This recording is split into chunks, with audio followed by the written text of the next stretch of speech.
日本で一番高い山であり、日本を象徴する霊峰として世界的に有名な富士山ですが、今年3月末に富士山火山防災対策協議会が富士山噴火の備えが必要としてハザードマップを改定しました。内閣府のホームページ上には富士山の火山防災対策が定められ、直ちに噴火等活発な火山活動に結びつくものではないとの見方が示されていると記載していますが、住民の避難を速やかに行えるように何十年も前から富士山噴火への対策が検討されています。直近で富士山が噴火したのは1707年徳川綱吉が将軍の頃の宝永大噴火です。この大噴火では富士山の中腹から溶岩が噴き出し、江戸の街中まで大量の火山灰を降らせ深刻な被害をもたらしました。昔の文献にも当時の様子が示されています。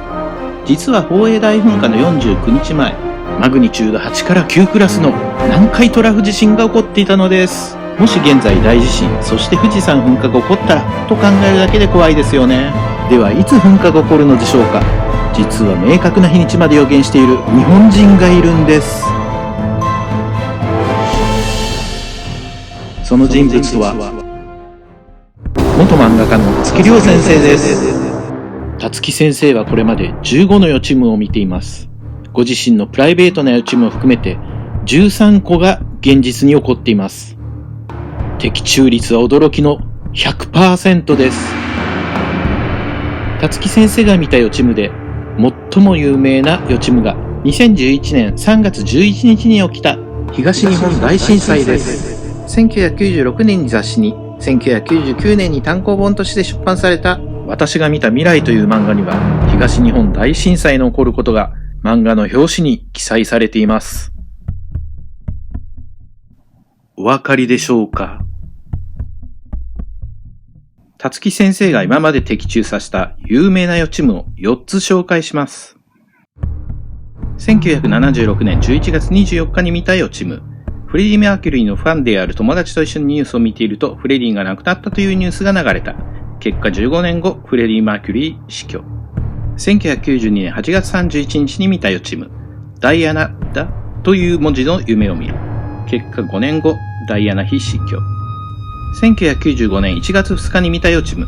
15日か15年後に神戸の大地がひび割れるという文字の夢を見る。結果15日後、阪神淡路大震災が発生。1996年3月11日に見た予知夢。大震災は2011年3月に東日本のどこかという文字の夢を見る。また水が押し寄せ、自身も顔を怪我をするイメージを見る。結果15年後、東日本大震災発生。その他に辰木先生は1995年に見た予知夢で新型コロナの夢を見ています。2020年頃に未知のウイルスが現れ、4月をピークに消えてしまうが、また10年後に現れるという予知夢。月先生の15の予知夢のうち13個が実際に的中しているようです。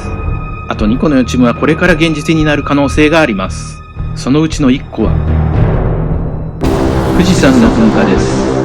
辰木先生は1991年8月20日にものすごい音とともに富士山が噴火する予知夢を見ています。災害は15年周期で現実になる法則があるとのことです。1991年8月20日に見た予知夢から30年後を計算すると、ただ15年周期だとすると計算上では2036年もあり得ます。最後の一つは1981年6月から9月の間に何度も見た予知夢。